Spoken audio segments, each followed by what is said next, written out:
आप बहुत अच्छे से समझते हैं। ठीक है, स्टार्ट करें। बस एक वैसे बोलेगा कोई। ठीक है, तो सबसे पहले हम आज पढ़ेंगे औरंगजेब को। किसको? औरंगजेब को। Very good. औरंगजेब को हम आलमगीर भी कहते हैं। क्या कहते हैं? Alamgir. Alamgir means world conquer, जो संसार को जीतना चाहता हो, जो संसार को जीतना चाहता हो। ऐसा शासक बेटा जो संसार जीतना चाहता हो वो बहुत ही महत्वाकांक्षी होता है, एम्बिशियस होता है। एम्बिशियस होता है कि सब कुछ मेरा ही हो जाए, सब कुछ मेरा ही हो जाए। अब हम देखेंगे कि क्या औरंगजेब संसार जीत पाया, और अगर जीत पाया तो कैसे, और नहीं जीत पाया तो क्यों नहीं जीत पाया। तो सबसे पहले जब वो शासक बनता है 1658 में, तो यहाँ वो अपने भाइयों को मार के शासक बनता है। कितना महत्वाकांक्षी था कि अपने भाई मार दे राजा बनने के लिए। दारा, कल मैंने आपको दारा सिंह को बताया था, एक ऐसा धार्मिक व्यक्ति जो हिंदू धर्म ग्रंथ उपनिषद उनको ट्रांसलेट करता है पर्शियन लैंग्वेज में। किस लैंग्वेज में? पर्शियन लैंग्वेज में ट्रांसलेट करके वो संसार भर में पहुंचा देता है हमारे धर्म ग्रंथ को। बताता है कि हिंदू धर्म ग्रंथ कितने बहुत महान हैं, कितने अच्छे हैं। आप उनको पढ़ोगे तो आपका जीवन बदल जाएगा, उनके अनुसार आचरण करोगे तो आपका जीवन बदल जाएगा। तो वो ये काम करता है, सूजा और मुराद इन दोनों को भी मार देता है। तो ये एक तो पहली बात तो हमें समझ में आ गई कि बहुत ही क्रूर शासक है। और वैसे तो राजा जो है क्रूर ही होते थे इस समय, राजपाट के लिए अपने भाइयों को मार देते हैं। दूसरा, ये जो शासन करता है इससे पहले कि जो चली आ रही पॉलिसीज, नीतियां, उनको बदलना शुरू कर देता है। बदलता क्यों है? क्योंकि इसके मन में भय है कि अपने भाइयों को मार के राजा बना है कि कहीं जनता इसके खिलाफ ना खड़ी हो जाए। अब ये क्या करता है, ये देखता है कि जो मुस्लिम जनता है, क्योंकि इसने मुसलमानों को मारा है, उनको अपने पक्ष में कर लूं, उनको अपने पक्ष में कर लूं। अब हम किसी के पक्ष में कब होते हैं? जब हम दूसरे का विरोध करें, दूसरे का विरोध करें। तो औरंगजेब ने देखा क्यों ना हिंदुओं को दबाया जाए, हिंदुओं को सबसे पहले वो दबा क्यों रहा है, उसका कारण क्या है? वो अपने धार्मिक नीति लाता है। क्या लाता है? धार्मिक नीति। ऑर्थोडॉक्स सुन्नी इस्लाम, रूढ़िवादी जो इस्लाम है वो दो प्रकार की धाराएं हैं, सुन्नी और शिया। शिया थोड़े से उदार हैं और सुन्नी बहुत कठोर हैं। जैसे एक एग्जांपल देता हूं, पहलगाम में क्या हुआ? आतंकवादी आए और कहा कि आप हमें इस्लाम की जो कलमा है या आयतें हैं कुरान के, वो पढ़ के सुनाओ, क्योंकि हम हिंदू हैं तो हमें जो है आपका उसकी आयतें याद नहीं है। हमें ये जरूर पता है कि कुरान एक ग्रंथ है, कुरान एक ग्रंथ है जिसको आपका पवित्र माना जाता है, और इस्लाम में आपका उसको बहुत ज्यादा पवित्र मानते हैं, पर हम तो नहीं पढ़ते उसको। अगर हम नहीं पढ़ते इसका कोई मार पड़ा ही देगा हमें। परंतु ये जो सुन्नी होते हैं ये बहुत कट्टर होते हैं, ये दूसरे को सहन नहीं कर सकते, दूसरे को सहन नहीं कर सकते। जैसे पाकिस्तान में आपको ईश निंदा कानून, ईश्वर की निंदा कर दी, फांसी दे देते हैं। भाई निंदा की हो चाहे ना की हो, पर पता चल गया कि निंदा कर दी, झूठा आरोप लग गया, फांसी दे दी। बहुत कट्टर धर्म है ये सुन्नी वाले। एक पाकिस्तान के फिल्म स्टार ने फिल्म में बोल दिया तलाक तलाक तलाक।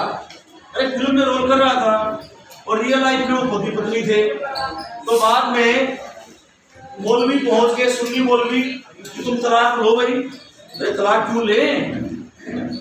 हाँ तुमने फिल्म में बोला तलाक तलाक तलाक, तो यार फिल्म में बोला वो हमारा रोल था।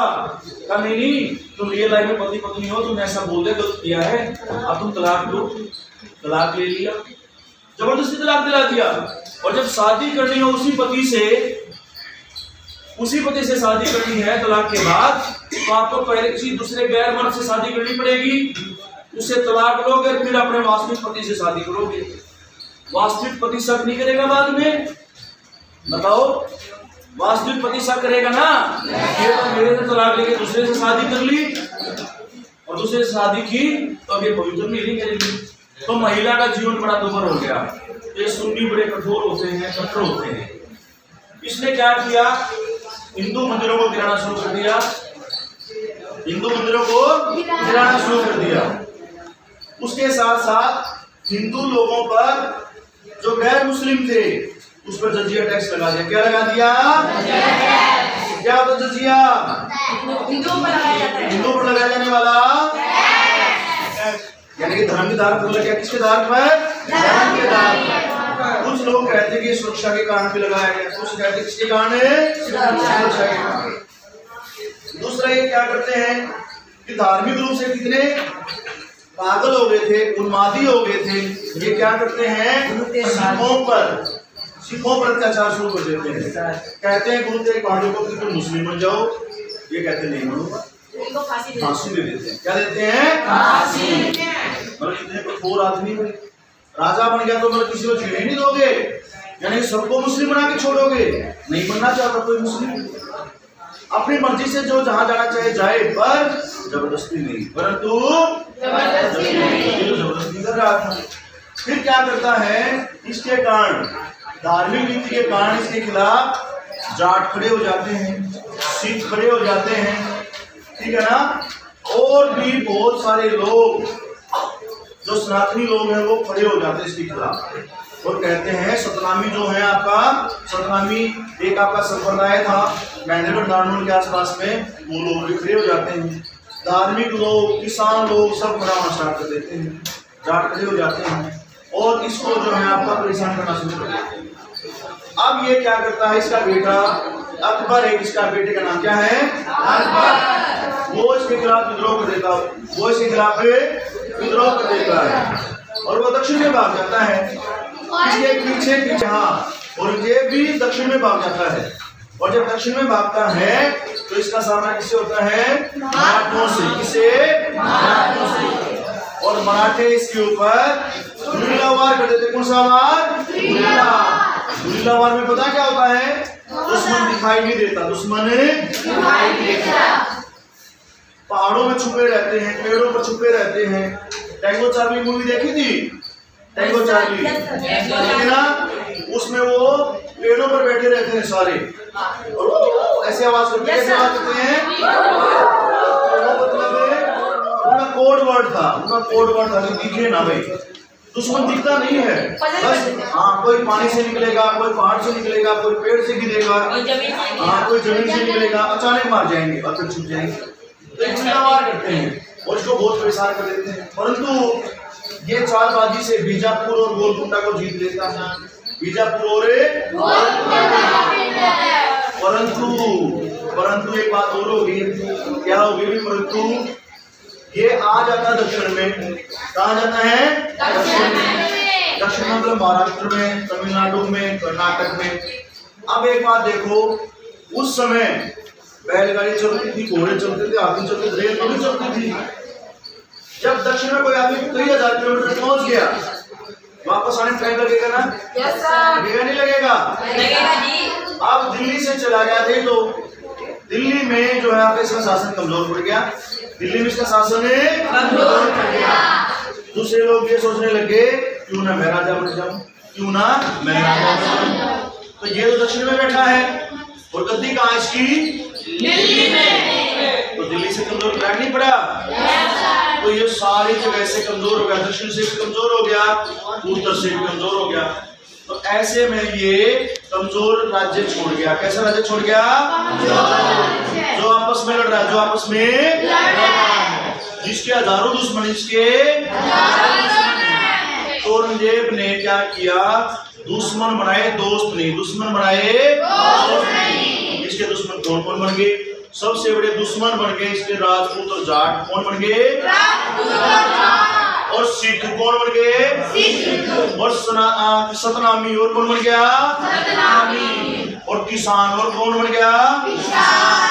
कुल मिलाकर के इसने सबको दुश्मन बना लिया। क्या बना लिया? और सब जो है अब इसके खिलाफ खड़े हो गए। ये कहने लगे कि भी अब औरंगजेब को नहीं छोड़ेंगे, अब औरंगजेब को ये 1707 में मर गया। कब मर गया? तो ये 1707 में मर तो गया, पर मुस्लिम जो अगला राजा बनेगा उसके लिए परेशानी खड़ी कर गया। क्या परेशानी खड़ी कर गया? कि चारों दुश्मन है, चारों दुश्मन है। अगर दुश्मन नहीं होते तो ये साम्राज्य और लंबा चलता, और क्या चलता? और लंबा चलता। जैसे अकबर ने दोस्त बनाए थे, साम्राज्य लंबा चला नहीं चला? औरंगजेब ने क्या बनाए? तो अब आपको क्लियर हो गया ना, औरंगजेब एक कट्टर शासक था, हिंदू विरोधी शासक था, मंदिर तोड़ता था, दक्षिण में घूमता था, दक्षिण में दुश्मन बनाता था, मराठी उसके दुश्मन थे, बीजापुर और गोलकुंडा दुश्मन बन गए, दुश्मन बन गए, दुश्मन बन गए, राजपूत दुश्मन बन गए। ऐसी स्थिति में साम्राज्य खत्म, साम्राज्य अब जैसे तैसे चल रहा था राज्य, जैसे तैसे चल रहा है। और उस राज्य के ऊपर ऐसी कड़ी चोट मारी अंग्रेजों ने। 1803 में अंग्रेजों ने कहा कि चलो तुम हटो, अब हम राजा बनेंगे। अब तो तुम नाम मात्र के राजा हो, और वो नाम मात्र के राजा कब तक चलते रहे? 1857 तक। कब तक? अब एक बात कहो, समय की बड़ी बात है। इसके बाद कौन बना? हाँ, इसके बाद अंग्रेज। अब एक बात कहो, 1857 के बाद अंग्रेज। एक बात बताओ मुझे कि इतना बड़ा साम्राज्य और आज हमें उसके वंशजों का पता भी नहीं है।